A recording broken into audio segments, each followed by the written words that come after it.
అటు దేశమంతా ఇటు రాష్ట్రంలో ఎన్నికల హడావిడి నడుస్తోంది. నామినేషన్లు ప్రచారం సందడిలో రాష్ట్రంలో నిజామాబాద్ పార్లమెంట్ సీటు దేశం మొత్తాన్ని ఆకర్షిస్తోంది. భారీ సంఖ్యలో పసుపు రైతులు నామినేషన్లు వేయడం, విత్డ్రా చేసుకోకుండా బరిలో నిలవడం రాష్ట్రంలో చర్చనీయాంశంగా మారింది. ప్రపంచంలోనే నాణ్యమైన పసుపును పండించే మన రైతులు ఎన్నికల రాజకీయంలోకి దిగడం ఆసక్తి రేపుతోంది. ప్రధానమైన వాణిజ్య పంటల్లో పసుపు కూడా ఒకటి. అంతర్జాతీయంగా దీనికి మంచి డిమాండ్ ఉంది. అయినా పసుపు సాగు చేసే రైతులు ఏటా మద్దతు ధర దొరక్క రోడ్డెక్కాల్సిన పరిస్థితిని ఎదుర్కొంటున్నారు. ఈసారి కూడా అదే పరిస్థితి. క్వింటాలుకు 6,000 రూపాయలు కూడా ధర లేకపోవడం పసుపు రైతులను ఆందోళనలోకి నెట్టింది. దీంతో మద్దతు ధర కోసం ఉద్యమం మొదలుపెట్టారు.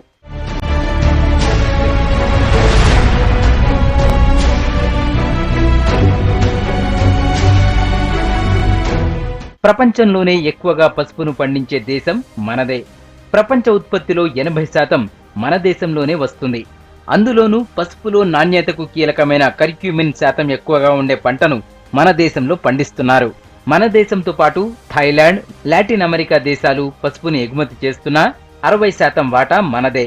మన దేశం నుంచి Japan, Sri Lanka, Iran, UAE, America, England, Ethiopia పసుపును దిగుమతి చేసుకుంటున్నాయి.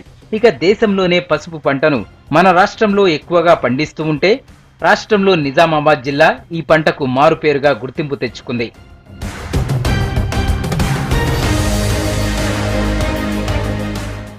దేశం మొత్తం దిగుబడిలో దాదాపు 32% మన నిజామాబాద్ జిల్లాదే కావడం విశేషం. దేశంలో 47,760 హెక్టార్లలో పసుపు సాగవుతూ ఉంటే అందులో 17,000 హెక్టార్లు నిజామాబాద్లోనే పండిస్తున్నారు. మన రాష్ట్రం తర్వాత ఏపీ, తమిళనాడు, కర్ణాటక, ఒడిశా, పశ్చిమ బెంగాల్, మహారాష్ట్రాలలోనూ పసుపు ఎక్కువగా సాగవుతోంది. రాష్ట్రంలో నిజామాబాద్తో పాటు నిర్మల్, జగిత్యాల, కామారెడ్డి, మహబూబాబాద్, వరంగల్, కరీంనగర్ జిల్లాల్లో పసుపు సాగవుతోంది. నిజామాబాద్ జిల్లాలోనూ ఆర్మూరు డివిజన్కు పసుపు పంటలో ప్రత్యేక గుర్తింపు ఉంది.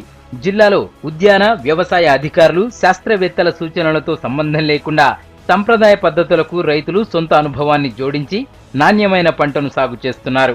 ఇక్కడ ప్రధానంగా గుంటూరు రకం పసుపును పండిస్తున్నారు. దీనికి సర్కారు నుంచి ఎరువులు, విత్తనాలు లాంటివి సరఫరా కావు. రసాయన ఎరువులు ఎక్కువగా వాడకుండా నల్లమట్టి, పెండ వాడుతూ భూసారాన్ని కాపాడుకుంటున్నారు. మక్కలు, సోయ పంటలను పసుపులో అంతర పంటలుగా వేస్తూ ఉంటారు. అయితే కొన్నేళ్లుగా పసుపు రైతులు తీవ్ర నష్టాల పాలవుతున్నారు. 9 నెలల పాటు కష్టపడి సాగు చేస్తే కనీస మద్దతు ధర అందడం లేదు. ఎకరానికి 1,20,000 రూపాయలు పెట్టుబడి అయితే సుమారు 20 క్వింటాళ్ల దిగుబడి వస్తుంది. బాగా పండితే 25 క్వింటాళ్ల వరకు కూడా ఉంటుంది. అయితే ఇంత కష్టపడితే మార్కెట్లో క్వింటాలకు ఇప్పుడు 5,000 నుంచి 6,000 వరకు మాత్రమే రేటు వస్తోంది. అంటే పంట ఖర్చుకు సమానంగానో అంతకంటే తక్కువగానో రైతుకు దక్కుతోంది. రాష్ట్రంలో 2015-16లో పసుపు క్వింటా ధర 8,100 ఉండగా 2016-17లో 5,850, 2017-18లో 5,858, 2018-19లో 5,200 వరకు ధరలు ఉన్నాయి. ఇదే సమయంలో గతేడాది దేశంలో ఇతర మార్కెట్లలో రేట్లు చూస్తే మహారాష్ట్రలోని సాంగ్లీలో 10,010 రూపాయలు, తమిళనాడులోని సేలంలో 8,100, తమిళనాడు ఈరోడ్ మార్కెట్లో 7,500, వరంగల్లో 7,300, ఏపీలోని దుగ్గిరాలలో 6,300 రూపాయల ధరలు ఉన్నాయి. మన నిజామాబాద్ మార్కెట్లో మరి పసుపుకు 8,000 రూపాయలు ఉంటే ఈరోజు మరి అదే మార్కెట్లో 4 నుంచి 5,000 రూపాయలు పలుకుతుంది. మరి గతంలో ఒక 10 సంవత్సరాల క్రితమేమో 18,000 రూపాయలు వచ్చినటువంటి పసుపు ధర మరి మీరు కనీసం రైతు ప్రభుత్వం అని మరి ఆ రోజు ఎలక్షన్లకు బిఫోరు మేము గెలిస్తే రైతులకు మద్దతు ధర మేమే కొని మేమే ఇస్తాము, మహిళా సంఘాలకి ఇచ్చి కూడా మేము దళారులను నిర్మూలించి మేము అమ్మిపించి రైతుల్ని బతికిస్తుంటామని చెప్పేసి మీరు మాట్లాడారు. మరి పెట్టుబడి పెట్టినటువంటి పైసా మా రైతులది కాదా? మేము ఒక ఎకరానికి 20 డబ్బాలు వెళ్తే దాన్ని అమ్ముకుంటే ఇప్పుడు 60,000, 70,000 రూపాయల కంటే ఎక్కువ రావట్లేదు. కాబట్టి 1,00,000 పెట్టుబడి పెట్టిన రైతు ఒక ఎకరానికి 60,000 సంపాదిస్తే ఒక ఎకరాన్ని ప్రతి ఎకరాన్ని వెనుక 1,00,000 రూపాయలు నష్టపోతున్నాం. కాబట్టి వెంటనే ప్రభుత్వం దీన్ని స్పందించి మాకు 15,000 రూపాయల మద్దతు ధర ప్రకటిస్తే గానీ రైతులు కోలుకోలేము. పసుపు మన సంప్రదాయంలో వంటలో భాగం. పూజలలో వాడుతారు కాబట్టి రైతులు నాట్ల సమయం నుంచి పంట మార్కెట్కు తరలించే వరకు చాలా జాగ్రత్తలు తీసుకుంటారు. శుభకార్యాలను దృష్టిలో ఉంచుకొని ఈ పంటను పవిత్రంగా చూస్తారు. సొంతంగా విత్తనం తయారు చేసుకుంటారు. ఇన్ని జాగ్రత్తలు తీసుకునే పసుపు రైతు చివరికి తాను అప్పుల్లో మునుగుతున్నాడు. వంటల్లో, కాస్మెటిక్స్ లో ఎక్కువగా వాడే పసుపు వ్యాపారులకు మాత్రం భారీ లాభాలు తెచ్చిపెడుతోంది. షాపుల్లో ప్యాకెట్లలో దొరికే పసుపు 100 గ్రాములు 24 రూపాయలు. ఈ లెక్కన కిలో పసుపు 240 రూపాయలు. క్వింటాలుకు 24,000 అవుతోంది. కానీ రైతుకు దక్కేది మాత్రం 5-6 వేలే. అందుకే పసుపు రైతుల ఉద్యమంలో పలు డిమాండ్లను వినిపిస్తున్నారు. పసుపు బోర్డు ఏర్పాటు చేయాలన్నది వీరి ప్రధాన డిమాండ్. బోర్డు ఏర్పాటైతే నిధుల కేటాయింపుతో పాటు సాగు, ధరల నియంత్రణ జరుగుతుంది. నిజామాబాద్ జిల్లాల శ్రద్ధానంది గంజ్లో సుమారుగా సంవత్సరంకు 5 నుంచి 600 కోట్ల లావాదేవీలు జరుగుతాయి.